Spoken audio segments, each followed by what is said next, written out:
오늘 우리에게 주신 하나님의 말씀, 우리가 함께 나눌 말씀은 누가복음 98강, 누가복음 20장 19절로 26절 말씀입니다. 누가복음 98강, 20장 19절로 26절 말씀 제가 봉독해 드리도록 하겠습니다. 서기관들과 대제사장들이 예수의 이 비유는 자기들을 가리켜 말씀하심인 줄 알고 즉시 잡고자 하되 백성을 두려워하더라.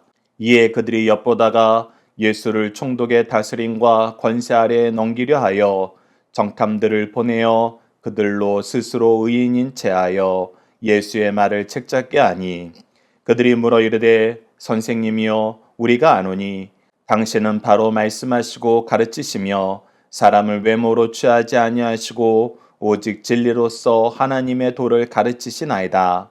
우리가 가이사에게 세를 바치는 것이 옳으니까 옳지 않으니까 하니 예수께서 그 관계를 아시고 이르시되 데나리온 하나를 내게 보이라.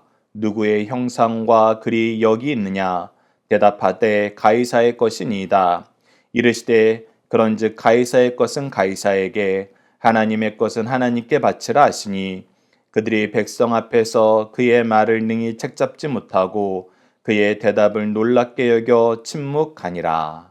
아멘. 오늘 본문 말씀을 바른 국가관과 납세자의 의무를 가르치신 예수님이란 제목으로 함께 말씀을 나누도록 하겠습니다. 오늘 본문 말씀을 저희들 크게 두 단락으로 나눠서 보고자 합니다. 첫 번째 단락은 19절에서 22절로 서기관들과 대제사장들은 예수님을 죽이기 위해 누구와 손잡았나요? 키워드는 죽이려, 엿보다, 총독의 권세, 아부, 가이사, 세금입니다. 19절 말씀을 보시죠. 서기관들과 대제사장들이 예수의 이 비유는 자기들을 가리켜 말씀하심인 줄 알고, 자, 이 말씀이 어떤 말씀이었습니까? 우리가 지난 시간 살펴봤던 주인이 만든 포도원에서 일하는 농부들의 비유였어요. 주인에게 세를 바치기로 계약하고 언약을 지키지 않고 도리어 미련하여져서 악하여져서 그 아들을, 그 상속자를 보냈음에도 불구하고 죽여서 자기네들이 이 포도원을 차지할 것이라고 생각했던 그 악한 농부들이었죠. 그래서 이 비유가 자기들에 대한 이야기인 줄 알았어요. 그랬으면 뭐 해야 됩니까? 예수님이 이 예를 왜 들어주신 거예요? 하나님의 뜻 안에서 벗어나서 자기들이 좋은 대로 생활하는 너희들 즉시 회개해야 된다. 그 아들의 권세에는 너희들이 순종해야 된다. 이 내용을 깨달았다는 것입니다. 그럼에도 불구하고 어떻게 해요? 즉시 잡고자 하되 백성을 두려워하여 도리어 더 죽이려고 하는 거예요. 그 아들을 죽여서 이거 우리 거 만들자라는 생각을 가진 자들이 그 생각이 드러나자 회개하기보다는 더 깊이 악으로 달려갑니다. 이것이 어둠의 자식들, 사탄의 자식들의 특징이라는 거 우리가 요한복음을 통해서 확인했습니다. 이것이 너무 안타까운 거예요. 왜 안타깝습니까? 이들이 바로 종교 지도자들이기 때문이에요. 이들이 바로 하나님께 먼저 은혜를 받은 사람, 사명을 받은 사람, 직분이 있는 사람이기 때문입니다. 이 안타까움이 우리 삶에는 이루어지지 않도록 우리는 항상 예수 그리스도의 말씀에 주목하여 보고 우리의 생각과 뜻과 행동이 하나님의 뜻과 생각과 행동과 다른 것이 있다면 즉시 회개를 해야 됩니다. 그런데 이들은 도리어 더 악으로 달려가요. 그 악으로 달려간 모습이 20절에 나타납니다. 자, 20절 말씀을 보시죠. 이에 그들이 엿보다가 예수를 총독의 다스림과 권세 아래 넘기려 하여. 자, 이제 자기네들의 힘으로 죽이면은 백성들의 미움을 살 것 같아요. 백성들을 두려워해서 이것을 함부로 하지 못하겠어요. 그러니까 이제 누구 손을 빌리려는 거예요? 자, 로마 군사들, 로마의 총독의 권세를 빌려서 예수님을 죽이려고 합니다. 즉, 뭐 했다는 거예요? 이들이 정치인들과 짝하게 되었다는 거예요. 우리가 함께 묵상할 말씀 마가복음 12장 13절 말씀을 보면 그들이 예수의 말씀을 책잡으려 하여 바리새인과 헤롯 땅 중에서 사람을 보내매, 즉 이 바리새인들과 헤롯 땅은 철천지 원수였어요. 종교의 신념을 지켜야 된다 그러면서 원리주의론자들이 바로 바리새인들이었어요. 반대로 이 나라를 위해서는 이 세상 권력과 어느 정도 타협을 하고 이들에게 협조해야 된다는 것이 바로 헤롯 땅이었어요. 이 두 집단은 평상시에 원수였는데 어떻게 한 거예요? 예수님을 잡기 위해서는 한 팀이 된 거예요. 더 나아가서 우리가 누가복음 23장에서는 무엇을 발견하냐면 헤롯과 빌라도가 전에는 원수였으나 자, 헤롯과 빌라도도 철저하게 원수예요. 헤롯은 그 지역의 세력이에요. 로마로부터 인증을 받아서 분봉하게 되었지만 그 지역의 세력을 가지고 있는 사람이에요. 빌라도는 누구예요? 로마에서 직접 파견한 총독이에요. 그래서 이 두 집단 사이에는 굉장히 긴장 관계가 있어요. 그런데 예수님을 잡으려 할 때는 어떻게 했어요?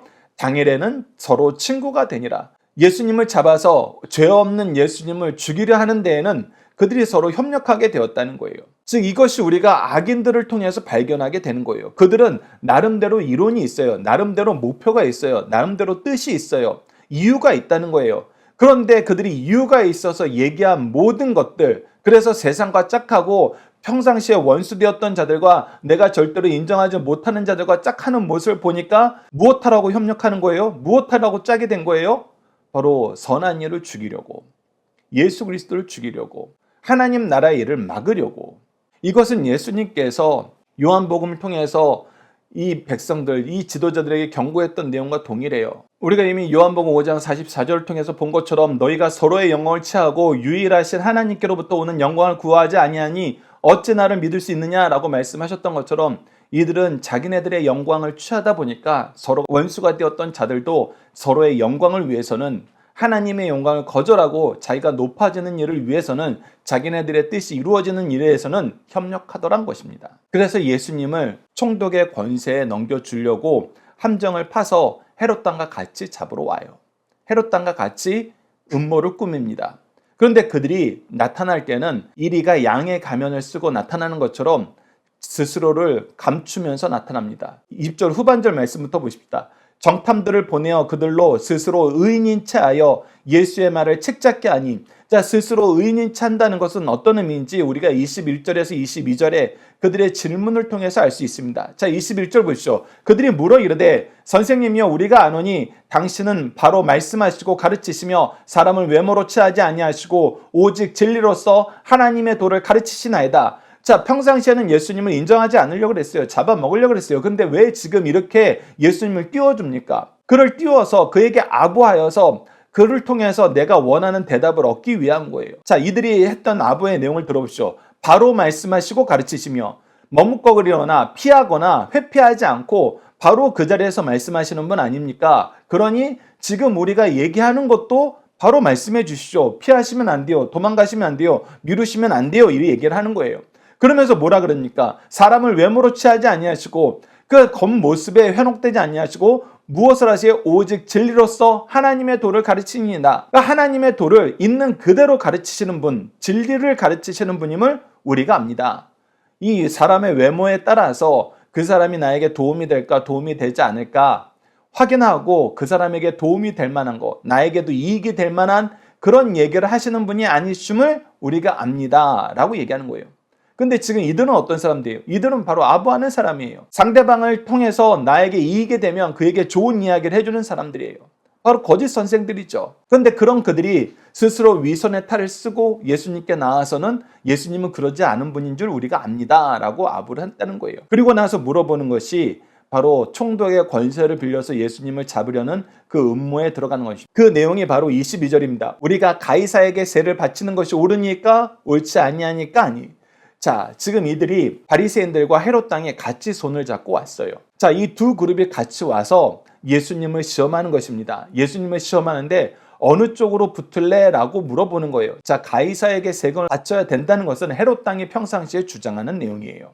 왜? 이 나라에 협력해서 우리 나라가 안전을 취해야 된다. 이들과 반목하는 것은 잘못된 것이다 라고 얘기하니까 반대로 바리새인들은 우리가 하나님 백성으로서 세상 군주에게 세금을 바치는 것이 가냐? 그래서 그들이 제일 미워하는 사람이 누구였어요? 바로 세리들이었잖아요. 가장 대표적인 죄인이라고 그들이 책명했던 사람들이 바로 세리들이에요. 왜? 자기네들이 가장 싫어하고 악하다고 생각하는 그 일을 하니까. 근데 이 두 그룹이 같이 왔어요. 같이 와서 물어보는 거예요. 둘 중에 하나를 선택하는 질문을 한 겁니다. 만약에 세금을 바치라 그러면은 바리새인들이 들고 일어나서 이 사람이 무슨 민족의 지도자냐고 모함을 할 거예요. 그러면 그 이야기를 들은 백성들은 이 바리새인들의 주장에 따라가면서 예수님을 떠나게 될 것입니다. 그 세력이 갉아먹는 거예요. 반대로 세금을 바치면 안 된다라고 얘기하면 헤롯 당 입장에선 이 사람은 로마에 반역하는 사람이다. 이렇게 뒤집어 씌울 수 있어요. 그래서 이 둘 중에 어느 한쪽을 선택하든지 어떻게 되는 거예요? 함정에 빠지는 거예요. 사람들에게 비난을 받든 이 헤롯 땅에 끌려가서 고발당하든, 그래서 빌라도의 권세를 빌렸다는 표현이 나오는 것입니다. 그리고 이 일을 위해서 합작했다는 거예요. 서로 원수되었던 자들이 서로 힘을 합쳐서 예수님을 잡으려 한다는 것입니다. 자, 이 진퇴양난의 환경에서 예수님이 어떻게 하시는지 우리가 함께 묵상할 말씀 중에 남은 말씀 보고 두 번째 단락으로 넘어가서 이 이야기를 나누도록 하겠습니다. 자, 요한복음 3장 34절을 보시죠. 하나님이 보내신 이는 하나님의 말씀을 하나니 이는 하나님이 성령을 한량없이 주십니다. 예, 이들도 아볼했던 내용이지만 사실이기도 합니다. 예수님은 하나님의 이야기만 하세요. 하나님이 맡기신 일만 하세요. 이사야서 55장 21절을 보십시오. 그러나 반대로 아첨하는 자들은 어떻게 이야기해요? 어떤 생각을 하고 어떤 마음으로 사람들에게 그들의 뜻을 전합니까? 이사야서 55장 21절을 보십시오. 그 입은 우유 기름보다 미끄러우나 그의 마음은 전쟁이요 그의 말은 기름보다 유하나 실상은 뽑힌 칼이니라. 그 말은 평안하고 좋은 것 같고 건강한 것 같지만 사실은 우리를 죽이려는 거예요. 칼을 들고 우리를 직면하는 것입니다. 그래서 이들도 예수님을 잡을 만반의 준비를 하고 그 입술을 가증스럽게 놀리는 것입니다. 자, 두 번째 단락을 보시다. 23절에서 26절이에요. 키워드는 데나리온, 누구의 형상, 가이사, 하나님, 바치다입니다. 23절 보시죠. 예수께서 그 관계를 아시고 그들이 왜 예수님께 이렇게 입에 발린 소리를 하는지, 아부를 떠는지 예수님은 알고 계신 거예요. 그리고 그 일을 하나님의 진리를 가르치심으로, 하나님의 통치를 소개함으로 그들에게 새로운 깨우침을 주십니다. 자, 24절을 보십시오.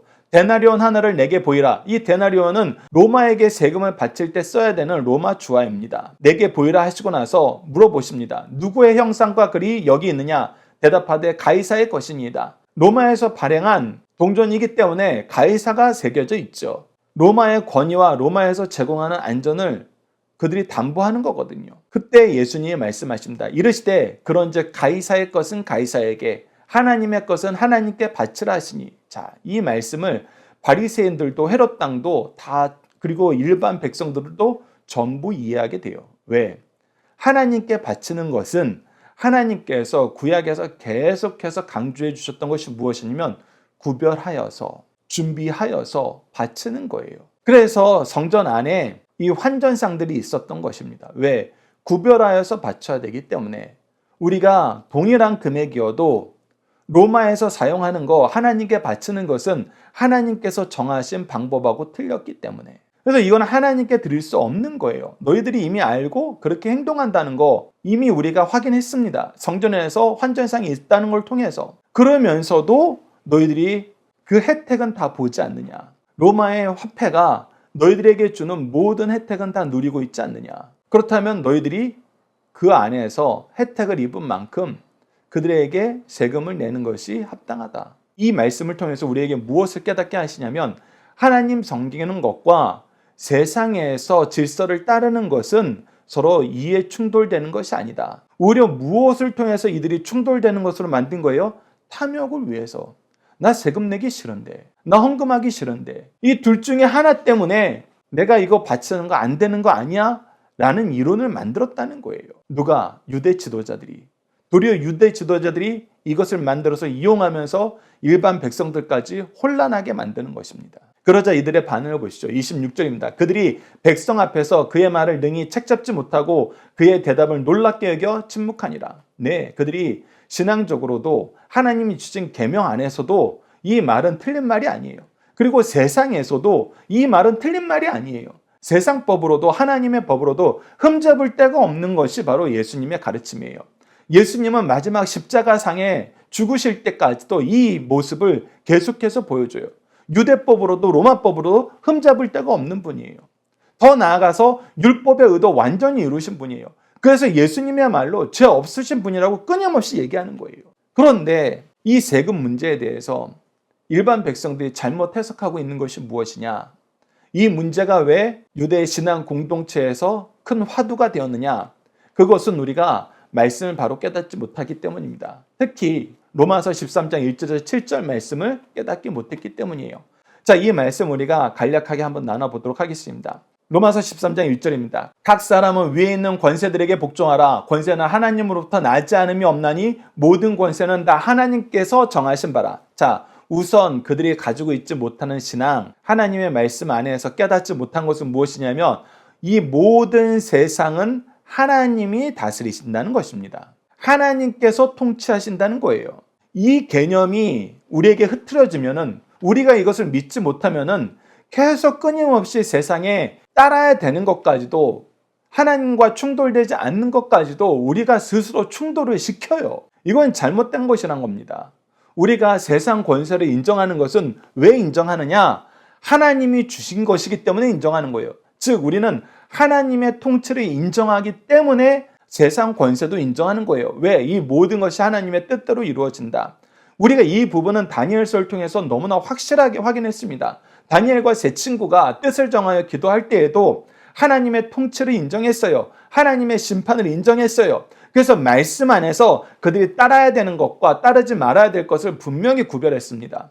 그래서 그들이 다른 나라에 가서 다른 나라 사람의 이름을 가지고 그 나라의 왕을 섬기는 것, 때로는 그 우상들을 위해서 봉사하게 되는 것도 그들이 징계임을 알고, 하나님이 주신 징계임을 알고 감수했어요. 그런데 절대로 받아들이지 못한 게 뭐예요? 그들이 징계받았던 이유, 그 조상들이 계속해서 잘못했던 그 내용, 바로 하나님께 드리는 예배를 구별하여 드리지 않았기 때문에. 여러분들, 다니엘서를 통해서 분명히 나타납니다.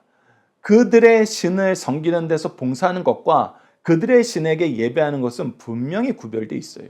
이 부분을 잘 구별하셔야 돼요. 특히 다니엘과 세 친구는 관료로서 섬겼어요. 그러나 그 예배에 참석하진 않았어요. 그 예배에 참석할 바에는 차라리 굶는 게 낫다라고, 그 왕의 진미를 안 먹는 게 낫다라고 결정을 했어요. 그것을 통해서 자기의 성결함을, 하나님이 주신 거룩함을, 예배의 대상이 오직 하나님됨을 목숨을 걸고 받아들이지 않았어요. 그래서 예배에 대한 것을 제외하고는 그들이 하나님의 징계의 결과로 이것이 오게 되었다는 그 성경 말씀을 기억하기 때문에 받아들이고, 대신 예배에 대해서는, 오직 경배의 대상이 하나님이라는 것에 대해서는 그들이 받아들이지 않고 순교하는 자세로 그들의 바벨론의 포로 생활을 시작했습니다. 그랬을 때 하나님의 은혜가 얼마나 컸는지 우리가 확인하게 돼요. 하나님이 인도하세요. 하나님이 지켜주세요. 하나님이 결과를 책임져 주세요. 그래서 우리가 이 믿음이 있으면은 국가의 권세에 순종하게 돼요. 왜? 이 모든 것이 하나님의 통치 안에서 이루어지기 때문에. 그리고 나서 이 권세의 특징에 대해서, 이 권세를 하나님께서 세상에 부여하신 이유에 대해서 성경은 이렇게 설명하고 있습니다. 계속해서 로마서 13장 2절 말씀을 보시죠. 그러므로 권세를 거스리는 자는 하나님의 명을 거스림이니 이는 거스리는 자들은 심판을 자취하리라. 다스리는 자는 선한 일에 대하여 두려움이 되지 않고 악한 일에 대하여 되나니 내가 권세를 두려워하지 아니하느냐? 선을 행하라. 그리하면 그들에게 칭찬을 받으리라. 그는 하나님의 사역자가 되어 내게 선을 베푸는 자니라. 그러나 내가 악을 행하거든 두려워하라. 그가 공연히 칼을 가지지 아니하였으니 곧 하나님의 사역자가 되어 악을 행하는 자에게 진노하심에 따라 보응하는 자니라. 즉 하나님께서 세상 권력자들의 권세를 주는 것은 선과 악을 분별하게 구별하여서 이 선악의 기준 안에서 살게 하시기 위해서 이 세상 권세자들의 권세를 주었다는 것입니다. 그래서 우리가 선을 행하면서 사는 거, 세상 권력자들을 통해서 너희들이 상을 받는 것이고, 악을 행하는 거, 그것은 하나님께서 세상 권력자들을 들어서 너희들을 심판하는 것이다. 즉 세상 권력자들은 무엇이 되는 거예요? 우리가 선과 악을 행했을 때 하나님이 쓰시는 징계의 도구, 때로는 칭찬의 도구가 되어서 우리를 향한 하나님의 뜻을 드러내는 도구가 된다는 것입니다. 그래서 우리가 다니엘서를 통해서 볼 때에도 이 느부갓네살이 처음에는 징계의 도구가 되었다가 나중에는 하나님께 영광을 돌림으로 하나님의 은혜를 나타내는 칭찬의 도구가 되었어요. 더 나아가서 고넬로 칙령에 의해서 이스라엘 민족이 해방받을 것을 통해서 이스라엘 민족을 위한 하나님께서 구원의 도구도 미리 준비해 놓으셨다는 거, 하나님이 이 세상 권력자들을 하나님의 뜻 안에서 쓰신다는 거, 이스라엘 백성을 중심으로, 그의 나라의 백성들을 중심으로 쓰신다는 것을 보여주고 있어요. 그리고 로마서 13장 내용은 그 내용을 우리에게 가르쳐주고 있습니다. 그래서 우리가 복종해야 된다는 거예요. 무엇에도 복종해야 된다는 거예요? 우리가 계속해서 말씀을 보면 그러므로 복종하지 아니할 수 없으니 진노 때문에 할 것이 아니라 양심을 따라 할 것이니라. 너희가 조세를 바치는 것도 이로 말미암으니라. 그들이 하나님의 일꾼이 되어 이 일에 항상 힘쓰느니라. 모든 자에게 줄 것을 주되 조세를 받는 자에겐 조세를 바치고 관세를 받는 자에겐 관세를 바치고 두려워할 자를 두려워하며 존경할 자를 존경하라. 하나님이 하시는 일인 줄 알고 섬겨라. 국가의 질서가 그렇다면 섬겨라. 그런데 여러분들 예외 경우가 있죠. 다니엘서가 참 이 내용을 잘 보여줘요. 그 예외 내용은 항상 하나님께 예배하는 거. 예배의 대상이 오직 하나님이란 거에 대해서는 우리가 변해서는 안 되는 거예요. 그래서 만약에 세상 권력자가 하나님 외에 다른 신에게 예배하는 것을 강요하거든, 여러분 잘 들으십시오. 바로 이 부분을 강요하거든 우리는 담대히 나아가야 돼요. 다니엘서 3장 18절을 보시죠. 그렇게 하지 아니하실지라도 왕이여 우리가 왕의 신들을 섬기지도 아니하고 왕이 세우신 금 신상에게 절하지도 아니할 줄 아옵소서. 절대로 그것은 받아들일 수 없다는 것입니다.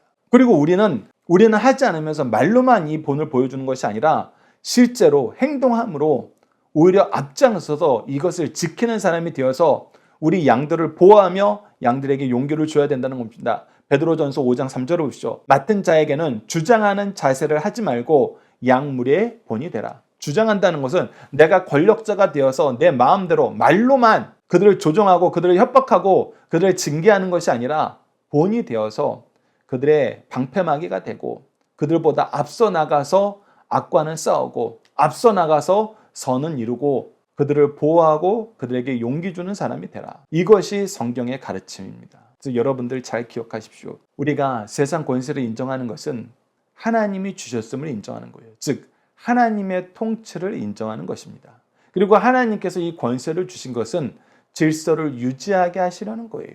그래서 이 질서를 유지하게 하는 모든 것에는 우리가 순종해야 됩니다. 그러나 예외는 딱 하나, 다니엘서를 통해서 확인했던 것처럼 예배의 대상이 하나님 외에 다른 것이 되었을 때는 우리 이거 받아들일 수 없습니다. 이거는 절대로 받아들이지 않는 거예요. 그러나 우리가 헤롯 땅을 통해서 보는 것처럼 도리어 종교 지도자들이 무엇하는 사람이 되어 하나님 외에 다른 신을 섬기고 다른 사람을 하나님처럼 섬기는 것을 두려워하지 않는 타락한 종교자들이 될 때가 많다는 거예요. 타락한 신앙인이 될 때가 많다는 겁니다. 여러분 이거는 절대 받아들여서는 안 돼요. 영광의 대상이 하나님 외에 다른 존재가 되어서는 안 됩니다. 그리고 더 나아가서 우리는 본을 보이는 사람이 돼야 돼요. 우리는 그 자리를 외면하고 우리는 그 환경을 외면하고 우리는 교회 안에 있다고 구별된 장소에 머물면서 이러한 압박을 받지 않는다고 우리 스스로 안심하면서 위험한 상황에 놓여 있는 우리의 제자들에게, 자녀들에게, 성도들에게는 철저한 순종을 강조하고 철저한 투쟁을 강조하는 것은 여러분 틀렸다는 것입니다. 우리가 도리어 앞장서서 하나님의 뜻을 따르는 본을 보이고 세상을 이기는 방어막, 모델이 되어서 그들을 보호하면서 용기를 북돋아줘야 돼요. 이 균형을 여러분들 잘 지키셔야 됩니다. 예수님의 지혜를 우리가 배워야 된다는 것입니다.